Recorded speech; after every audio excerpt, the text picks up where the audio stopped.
PKN செய்திகளுக்காக புதியவன். வடசென்னை கிழக்கு மாவட்ட ஓபிசி அணி சார்பாக பாரத பிரதமர் திரு நரேந்திர மோடி அவர்களின் 12 ஆண்டு சாதனை விளக்க பொதுக்கூட்டம் நடைபெற்றது. கூட்டத்திற்கு தலைமை ஓபிசி அணி மாநில பொதுச் செயலாளர் அருள்முருகன், வரவேற்புரை ஓபிசி அணி மாவட்ட தலைவர் கிருபா மற்றும் ஓபிசி அணி மாவட்ட பொதுச் செயலாளர் வரதராஜன், மாவட்ட துணைத் தலைவர்கள் ரவிசங்கர், செந்தில் முன்னிலையில் இந்நிகழ்ச்சியில் சிறப்பு அழைப்பாளர்களாக ஓபிசி அணியின் மாநில தலைவர் வீர திருநாவுக்கரசு அவர்கள் கலந்து கொண்டு சிறப்புரையாற்றினார்கள். மற்றும் சிறப்பு அழைப்பாளர்களாக வடசென்னை கிழக்கு மாவட்ட தலைவர் NL நாகராஜ் அவர்கள் கலந்து கொண்டார்கள். மாவட்ட துணைத் தலைவர் ஜெயகணேஷ் அவர்கள் கலந்து கொண்டார். நன்றி உரை மண்டல் தலைவர் நரசிம்மலு மற்றும் ஏனைய நிர்வாகிகள், மாநில மாவட்ட மண்டல் நிர்வாகிகள், மண்டல் பொதுக்குழு செயலாளர் வேல்பாண்டி தரிசனம், மண்டல் பொருளாளர் பாபு மற்றும் 300க்கும் மேற்பட்ட நபர்கள் கலந்து கொண்டு சிறப்பித்தார்கள். சாதனையும் அவருடைய ஆட்சியும் பற்றி அண்ணன் சிறப்பாக சிறப்புரையாற்றுவார். நான் சொல்ல வேண்டியது என்னன்னு கேட்டீங்கன்னாக்கா, நம்மளுடைய பாரத பிரதமர் பாரதிய ஜனதா கட்சி நாட்டு மக்களுக்காகவும் மகளிருக்காகவும் என்ன செய்தது? நாம் ஏன் பாரதிய ஜனதா கட்சிக்கு வாக்களிக்க வேண்டும்? வடசென்னை கிழக்கு மாவட்டத்தில் உட்பட்ட ஓபிசி அணியின் பாரத பிரதமரின் 14 கால சாதனை விளக்க பொதுக்கூட்டத்திற்கு தலைமையேற்று நடத்தி கொண்டிருக்கும் ஓபிசி அணியின் மாநில பொதுச் செயலாளர் அன்பு சகோதரர் அருள்முருகன் அவர்களே, வரவேற்பை நல்கி அமர்ந்திருக்கும் ஓபிசி அணியின் மாவட்ட தலைவர் அருமை தம்பி கிருபா அவர்களே மற்றும் ஓபிசி அணி நிர்வாகிகளே, காலத்தின் அருமை கருதி அனைவரும் பேர் சொன்னதாக கருதிக்கணும். ஏன்னா தலைவர் டைம் இல்லை, பேசணும்னு சொல்லிட்டாரு. 5 நிமிஷம் டைம் கொடுத்துருக்காங்க. அதனால் இங்கே வந்திருக்கும் அனைத்து நிர்வாகிகளுக்கும், மண்டலத்தில் அரசியல் அணி பிரிவு தலைவர்கள் மற்றும் அனைத்து நிர்வாகிகளுக்கும் மற்றும் இந்த பொதுக்கூட்டத்திற்கு சிறப்பு அழைப்பாளராக இங்கு வருகை தந்திருக்கும் ஓபிசி அணியின் மாவட்ட மாநில தலைவர் வீர திருநாவுக்கரசு அவர்களையும் வடசென்னை கிழக்கு மாவட்ட சார்பாக வருக வருக என வரவேற்கிறோம். ஏன்னா ஓபிசி அணி என்பது கிமு கிபி, ஏன்னா கிட்டத்தட்ட நான் பாரதிய ஜனதா கட்சியில் 27 ஆண்டுகளாக பயணிக்கிறோம். அதில் ஓபிசி அணின்றது ஒரு 2-3 பருவத்துக்கு முன்னாடி ஆரம்பித்தாங்க. ஆனாலும் ஓபிசி அணி என்பது நமது தலைவர் திருநாவுக்கரசு வந்ததுக்கு அப்புறம்தான் ஒரு மாவட்டத்திலையும் ஆக்டிவாக ஓபிசி அணி நிர்வாகிகள் தினைக்கும் திருவொற்றூர் முதல் கொண்டு திருச்செந்தூர் வரையும், திருநெல்வேலி, மதுரை, திருப்பூர், கோயம்புத்தூர், எல்லா பகுதியும் தினைக்கும் கூட்டம். நாளைக்கு வடசென்னை மேற்கில் கூட்டம். இந்த மாதிரி ஒரு வாரத்துக்கும் ஒரு கூட்டத்தை போட்டு நிர்வாகிகளை உற்சாகப்படுத்தி பாரத பிரதமர் சாதனைகளை மக்கள்கிட்ட கொண்டு போய் சேர்க்கணும், ஒரே குறிக்கோள் நமது தலைவர்களுக்கு. அது அடிப்படையில் இங்கே கூட்டத்தை நடத்திய அருள்முருகனுக்கும் தலைவர்களுக்கும் நன்றி தெரிவித்துக் கொள்கிறேன். ஒரு சின்ன விஷயங்களை மட்டும் சொல்லிக்கிறேன். நமது பாரத பிரதமர் நரேந்திர மோடி அவர்கள் வந்தே மாதரம் என்ற பாடலை தேசிய கீதமாக அறிவிச்சிருக்காங்க. அதுவும் ஒரு தேசிய கீதம் அப்படின்னு சொல்லி 150வது ஆண்டு அப்படின்னு கருதி 1836 அதை கொண்டு வந்தாலும் 1936 காங்கிரஸால் அந்த பாட்டை சுருக்கப்பட்டது. ஏன்னா முழுக்க தேசத்தோட நலனை கருதி மாணவர்களுக்கு உற்சாகப்படுத்தும் போது அந்த பாட்டு இருக்குமா.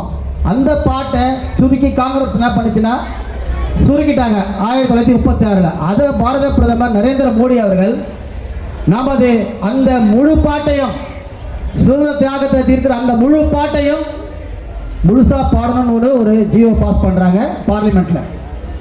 அந்த பாட்டை நேற்று முதன்முறையாக செங்கோட்டையிலே வாசிச்சிருக்காங்க பாரத பிரதமர் நரேந்திர மோடி அவர்கள். ஆனால் இத்தாலி காங்கிரஸ், இப்போ இருக்க தேசிய காங்கிரஸில் இத்தாலி காங்கிரஸ் என்ன பண்ணியிருக்காங்கன்னா, அந்த பாட்டை பாட சொல்லியே எல்லாரும் டிவியில் பார்த்துருப்பீங்க, முழுசா பாடிட்டாங்களாம். சோனியா காந்தி அம்மா என்ன ஆவேசப்படுறாங்க, கார்கே என்ன ஆவேசப்படுறாங்க, ராகுல் காந்தி என்ன ஆவேசப்படுறாங்க. எப்படி தேசப்பட்டுள்ள பாட்டை நீங்கள் பாடலாம்? நம்ம இந்தியாவுக்கு விரோதியாச்சே, நம்மலாம் இந்தியா வளர்ந்துடக்கூடாது கங்கணம் கட்டிருக்கமே, எப்படி நீங்க அந்த பாட்டை முழுசா பாடலாம் அப்படின்னு ஒரு பெரிய சண்டையானது. அதுக்கப்புறம் அவங்க மீடியாவில் வந்தவங்க அது விளக்கம் தெரிவித்து கார்கேக்கு அந்த பாட்டோட நிமிஷம் வந்து 3 நிமிஷம் 10 வினாடி. நான் சேர் கேட்டேன் கார்கேக்கு உட்காரத்துக்கு அப்படின்லாம் ஒரு நிறைய மாற்றி கீத்தி. அது எதுக்கு சொல்ல வரேன்னா, இது போல தேச பிரிவினைவாதம் தான் இந்த நாட்டு நடந்திருக்குது. அதெல்லாம் ஒழிச்சு கட்டி நம்ம பாரத பிரதமர் எத்தனையோ சாதனை பண்ணியிருக்காங்க. திருவொற்றியூரில் மெட்ரோ ட்ரெயின் நீங்கள் பார்த்துருப்பீங்க. திருவொற்றியூர் மக்களுக்கு மெட்ரோ ட்ரெயின் வந்து எவ்வளோ பெரிய விஷயம். அது யார் கொடுத்தது? பாரத நரேந்திர மோடி காலம் தான் வந்துருக்குது. இதே பகுதியில் 1000 பேருக்கு நம்ம மத்திய சட்டங்கள் வாங்கி கொடுத்துருக்கோம். ஆவாஸ் யோஜனா அனைவருக்கும் எடுத்துக்கலாம் பதிவு செஞ்சுருக்கோம். ஆயுஷ்மான் பாரத் 5 லட்சம் மருத்துவ காப்பீடு கொடுத்துருக்கோம். அமைப்பு சாரா கார்டு கொடுத்துருக்கோம். எத்தனையோ விஷயங்கள் பண்ணி கொடுத்துருக்கோம்.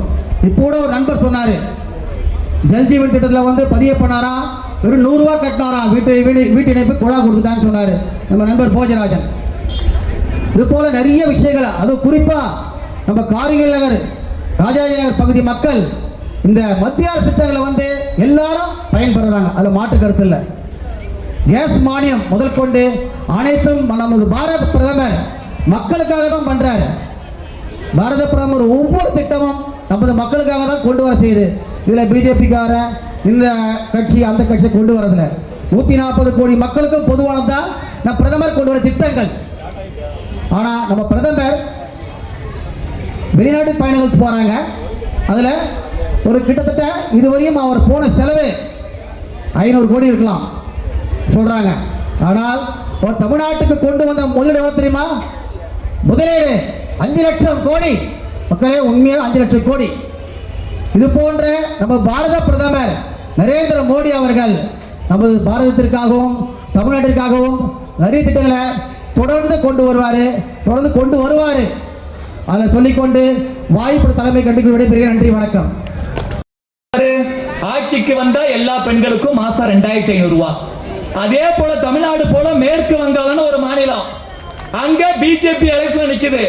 நரேந்திர மோடி போறார், நான் கை காமிக்கிறேன், இவரை பிரதமர் ஆக்குங்க. அப்படி ஆக்கிட்டா முதலமைச்சர் ஆக்குங்க. இவர் முதலமைச்சரா வந்துட்டா மாசம் 3000 ரூபாய் தரனார். 2500 பெருசா 3000 பெருசா? தூங்கிட்டீங்களா? 3000 தானே பெருசு. 3000 ரூபாய் தாரேன்னு சொன்ன நரேந்திர மோடி எலெக்ஷன்ல ஜெயிச்சு இப்ப 3 மாசம் ஆகுது. மாசம் 3000 ரூபாய் நம்ம பெண்களுக்கு அக்கவுண்ட்ல போட்டுட்டார். மாசம் மாசம் போட்டுட்டு இருக்கிறார். இங்க 2500 ரூபாய் தாரேன்னு சொன்னார்ல ஜோசப் சொன்னாரா இல்லையா? யாருக்காச்சும் மாசம் 2500 ரூபாய் வருதா? அவர் சொல்லாததை நம்ம கேட்கல. இப்போ இவர் முதலமைச்சரா வந்த உடனே மேற்கு வங்காளத்துல 3000 ரூபாய் கொடுக்குறாங்க, நீயே 3000 கொடுன்னு கேட்டா தப்பு. ஏன்னா அவர் 3000 கொடுக்கணும் சொல்லல. அவர் சொன்னது என்ன? 2500 ரூபாய் தரனாரு. கொடுக்கணுமா இல்லையா? 3 மாசம் ஆச்சுல. இந்த பழைய 1000 ரூபாய் தானே வருது. அவங்களே ஒரு ஏமாற்றிருக்காருங்க. ஆட்சிக்கு வந்த உடனே 1000 ரூபாய் கொடுக்காம 28 மாசம் கழிச்சு கொடுத்தாங்க. அப்ப அந்த 28 மாசம் தலா 1000 ரூபாய்னா 28000 கொடுக்கல. அதனால நாம என்ன செஞ்சோம்? சத்தம் போடாம இருந்துட்டு விசிலுக்கு ஊதிட்டோம். கரெக்டா இல்லையா? அவங்க சொன்ன மாதிரி அந்த 28000 கொடுத்திருந்தா விசில ஊதிருக்க மாட்டீங்க. இப்ப எனக்கு என்ன தோணுதுன்னா, 1000 ரூபாய் கொடுக்கறோம்னு சொல்லிட்டே ஒருத்தர் 28 மாசம் கொடுக்காம எலெக்ஷன் நெருங்க அப்புறம் தான் கொடுக்க ஆரம்பிச்சார், ஏமாத்தினாரு. அதனால அவருக்கு விசில் ஊதிட்டீங்க.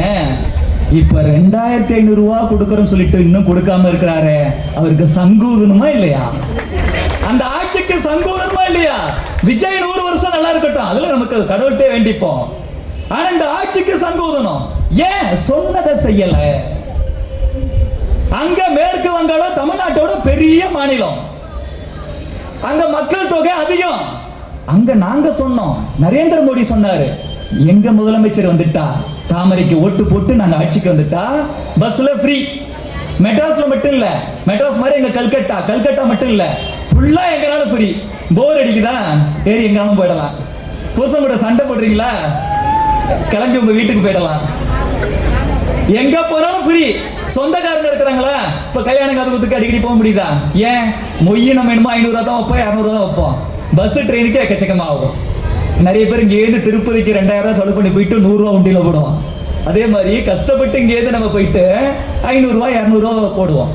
நரேந்திர மோடி அங்க சொன்னார், எங்களை ஆட்சிக்கு கொண்டு வந்துட்டீங்கன்னா தாமரை கட்சிக்காரன் பாரதிய ஜனதா கட்சிக்காரன் முதலமைச்சரா வந்துட்டா எலெக்ஷன் எலெக்ஷன் ஜெயிச்சு ஆட்சி அமைச்ச அண்ணனுக்கு ஃப்ரீனாரு, ஃப்ரீயா போயிட்டு இருக்கிறாங்க. மேற்கு வங்காளத்துல தமிழ்நாட்டை விட பெரிய மாநிலம் மேற்கு வங்காளம், தமிழ்நாட்டை விட மக்கள் தொகை அதிகம் கொண்ட மாநிலம் மேற்கு வங்காளம், தமிழ்நாட்டை விட தாய்மார்கள் அதிகமாக இருக்கக்கூடிய மாநிலம் மேற்கு வங்காளம். அங்க நரேந்திர மோடி சொன்னபடி நடந்து ஃப்ரீயா பஸ்ல போக சொல்றாரு. நம்ம ஜோசப் என்ன சொல்றாரு? அவருக்கு நம்ம மக்கள் மேல அக்கறை இல்ல, அவரு ஃப்ரெண்டு திரிசா மேல மட்டும்தான் அக்கறை. என்ன ஃப்ரெண்டு தான் சொன்ன, இதுக்கே நக்கலா சிரிக்கிறீங்க? யாரையும் தப்பா பேசக்கூடாது, சொன்னது சொன்னபடி நடக்கணும். நான் மறுபடியும் இந்த விஷயத்துக்கு வரேங்க. நல்லா தெரிஞ்சுக்கணுமா, நீங்க எல்லாம் பெரியவங்க இருக்கீங்க கொஞ்சம் பேர். உங்களுக்கு ஒரு பெண் குழந்தை கல்யாண வயசு வருது, கட்டி கொடுக்குறீங்க. உங்க மருமக பிள்ளையும் உங்க பொண்ணும் நல்லா வாழ்றாங்க. 2 குழந்தை, ஒரு ஆண் குழந்தை ஒரு பெண் குழந்தை பிறக்குது. 25 வருஷமா நல்லா வாழ்றாங்க. உங்க பேரனுக்கும் பேத்திக்குமே கல்யாணம் பண்ற வயசு. பேரனுக்கு வயசு 25, பேத்திக்கு வயசு 20. திடீர்னு உங்க பொண்ணுக்கு ஒரு டவுட் வருது உங்க மருமக மேல. போக்கு சரியில்லையே, இவன் கொஞ்சம் வேற எங்கேயோ ரூட்டு போடுறானே. சந்தேகம் வந்து நல்லா கவனிக்கிறான். ஒரு பெண் எதைனாலும் அட்ஜஸ்ட் பண்ணிப்பா. தான் புருஷன் தன்னை விட்டுட்டு தனக்கு துரோகம் பண்றான்னு தெரிஞ்சா மன்னிக்கவே மாட்டான். ஏன்னா கருப்பு கரசி கண்ணகி வாழ்ந்த மண்ணு தமிழ்நாடு, கருப்பு கரசி சீதா தேவி வாழ்ந்த மண்ணு தமிழ்நாடு. குடிகாரன ஒத்துப்பா. குடிக்கிறதுக்கு காசு கொடுக்கக்கூடிய பொம்பளைங்க எனக்கு தெரியும், போய் தொலைறான் புருஷனா இருந்துட்டு போட்டோன்னு. ஆனா தனக்கு துரோகம் பண்றக்கூடிய புருஷனை ஒத்துப்பாளா? நீங்க தப்பே பண்ணலன்னு வச்சுப்போம். ஆனா உங்க பொண்ணுக்கு மருமக மேல டவுட் வந்தா, ஏண்டிய மேல சந்தேகப்படுற, நான் அப்படிப்பட்ட ஆளா, என்ன நீ கல்யாணம் பண்ணிட்டதே பெருசு, இன்னொருத்தி எப்படி அதெல்லாம் வாய்ப்பு இல்லடி, ஏதாச்சும் சொல்லிட்டு சந்தேகம் வராத அளவுக்கு நல்லா நடக்கணுமா இல்லையா? தொடர்ந்து 2-3 வருஷம் உங்க பொண்ணு சொல்லி பார்த்தோம், உங்க மருமக திருந்தற மாதிரி தெரியல. உங்க பொண்ணுக்கு அந்த சந்தேகம் வலுக்கிறது, அது உண்மைதானோ அப்படின்னு நல்லா தெரியுது. இதுக்கு மேல இவங்க கூட வாழ முடியாது சொல்லி கேஸ் போடுறாங்க. எனக்கு விவாகரத்து கொடுத்துருங்கன்னு கேஸ் போடுறாங்க. நான் என்ன சொல்றேன், விவாகரத்துக்கு போங்க, 2 பேரும் விவாகரத்து வாங்கிடுங்க. அதுக்கப்புறம் உங்க மருமக இன்னொரு பொண்ணை கல்யாணம் பண்ணிக்கிட்டு அவங்களோட பர்சனல் தனிப்பட்ட விவரம் சொல்லி நம்ம விட்டுறலாம். ஆனா உங்க பொண்ணு கூடவே இருந்துகிட்டு, உங்க பொண்ணு கூட பேசாம, உங்க பேரன் பேத்தி கூட பேசாம, யார் மேல டவுட் வருதோ அவங்களை கூட்டிட்டு ஒரு கல்யாணத்துக்கு நீங்க போறீங்க. உங்க மருமக கல்யாணத்துக்கு போறாரு, அது எப்படி ட்ரெஸ் பண்ணிட்டு போறாரு? சிறப்பாக எழுச்சியுரையாற்றிய